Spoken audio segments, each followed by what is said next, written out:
Hello, welcome to my channel. Today I'm back in the kitchen, not because of my husband being here. He's actually away for the moment. But because it's so bright in the living room that my eyes started to burn. So I decided to come in here where it's a little bit shadier and not so bright. We're having a beautiful sunny day here in Germany. It's just absolutely gorgeous, but it's also a little bit cooler. But today's Rosenmontag, which is a very, it's the carnival. It's like the big dressing up in costumes day, and everybody goes out and drinks a lot of beer and just, has a good old time. So that's what's going on here. I'm not taking part in any of that. I'm just staying home and kind of chilling. So, so here we go. It's day number 12. Today is March the 3rd, 2025. And I'm talking with Ramon today. So here we go. I said, today it has been 5 years since I got my advanced radio operator's license. Ramon says, yes. And for the longest time you thought it was not possible.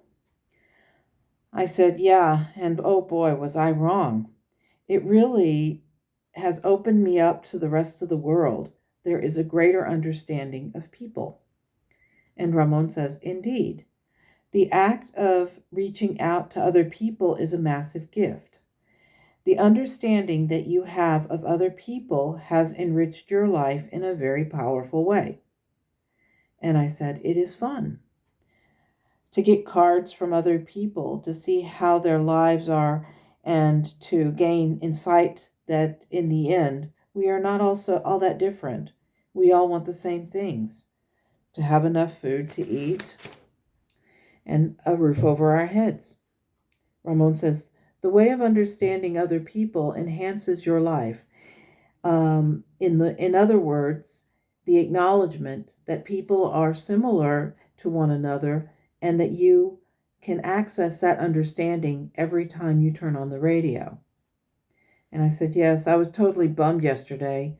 For the first time since getting my license, I actually heard Hawaii and tried to call this guy.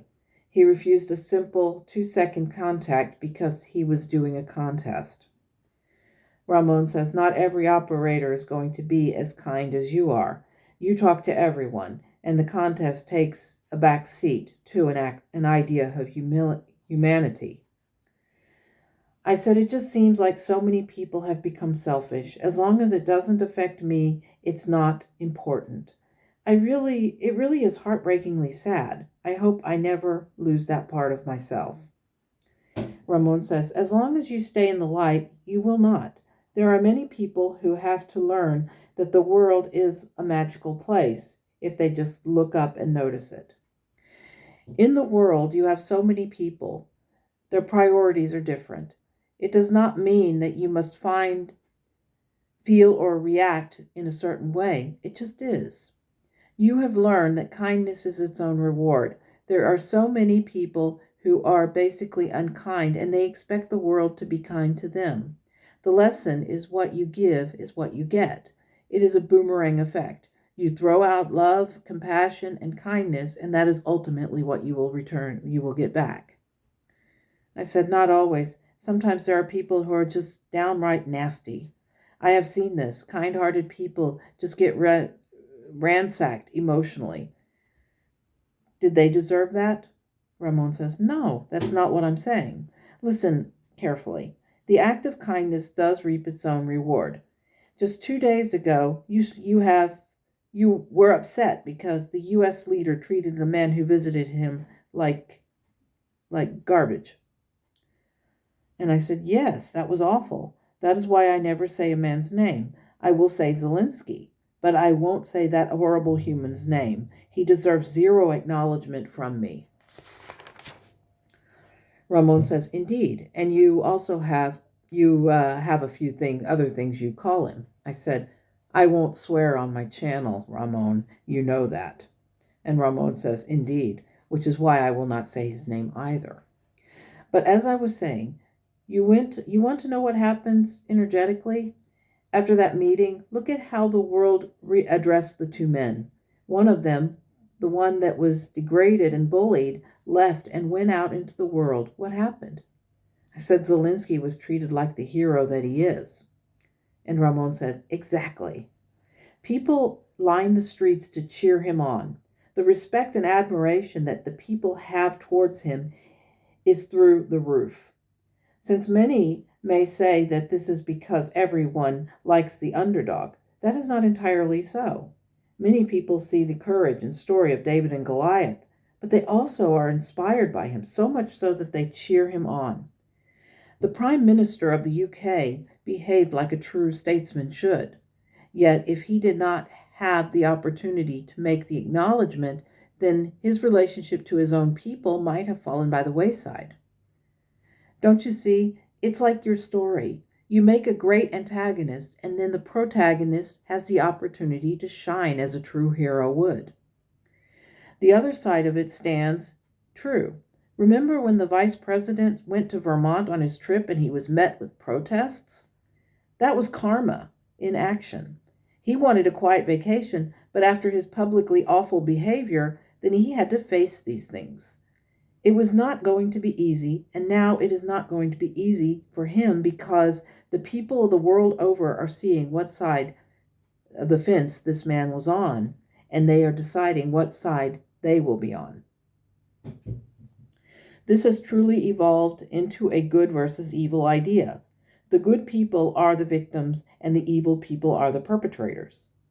Yet, people are being gaslit left, right, and center about who the victim is and who the perpetrators are. I said, I see what you're saying, but still, I'm seeing intuitives get really angry about it. Let me ask you a question, just for clarity's sake. Anger is not generally what we should associate with light workers and positive energies. But this seems to be an issue that we always must contend with. Why is that? And what can we do to dispel the anger or dark energy? Ramón says, it may surprise you to hear me say this, but anger, as it is not a negative energy. You have to make a distinction about the emotion versus the reaction to it.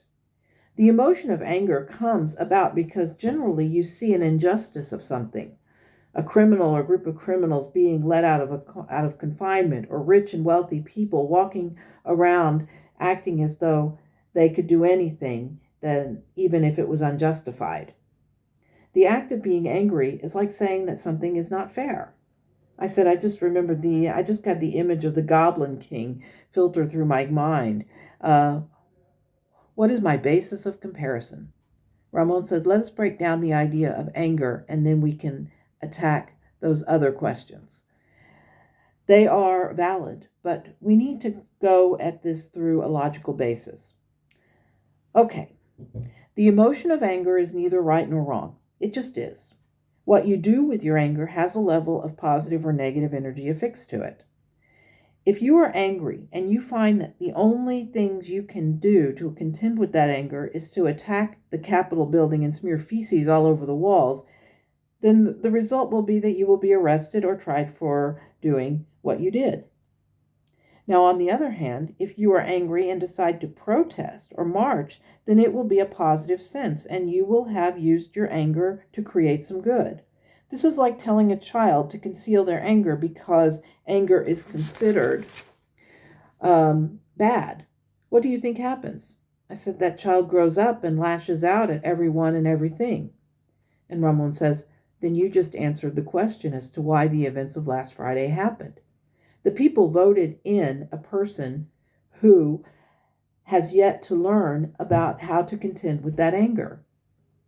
Anger is what caused the events to happen in the first place. Anger is what created the results. Do you believe that Zelensky was not angry? I said, I think he was infuriated. And Ramón says, indeed.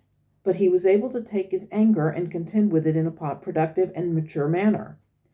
When you literally have a person who not only spews hate and anger, but literally knocks over the chessboard because they are losing, then you will have these sorts of events play out. And I said, it's abuse. And Ramón says, yes, it is. You read the psychological article about it. This was textbook abuse, and the people are seeing this play out. Most people around the world are now seeing what is happening and are aligning themselves with the victim of said abuse. Yet the leaders around the world are having to take graceful steps because of the status of the U.S. This does not mean, nor does it imply, that they will fold. Instead, they have to treat the U.S. president like he is a spoiled 4-year-old. They have to speak with a firm tone and convey to the world that they will not be talked down to by a petulant child. The irony was that only a week or two ago there was a petulant child telling this man that he was not the president.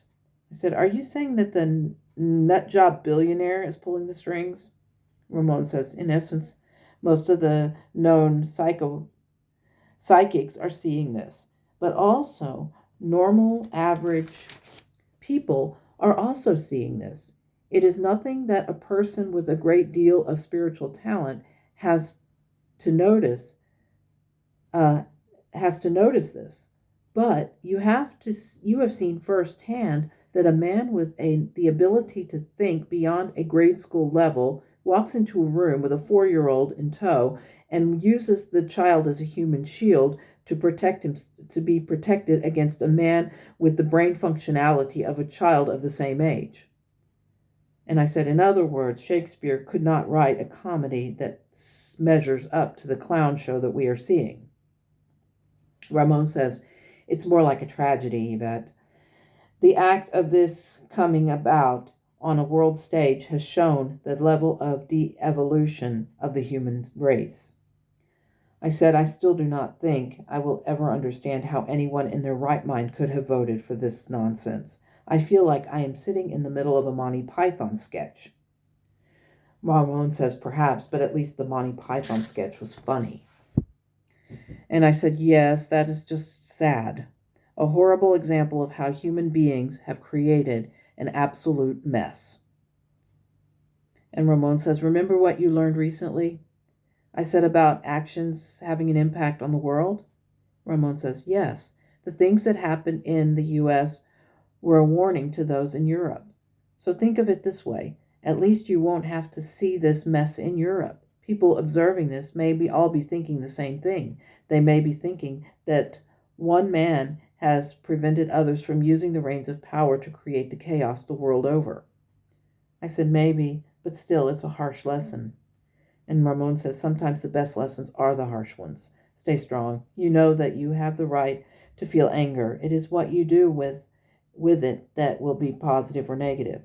As it stands, what you are doing is positive. Just keep it up and don't lose hope." I said, "I won't. Thank you, Ramon." So that was the meditation.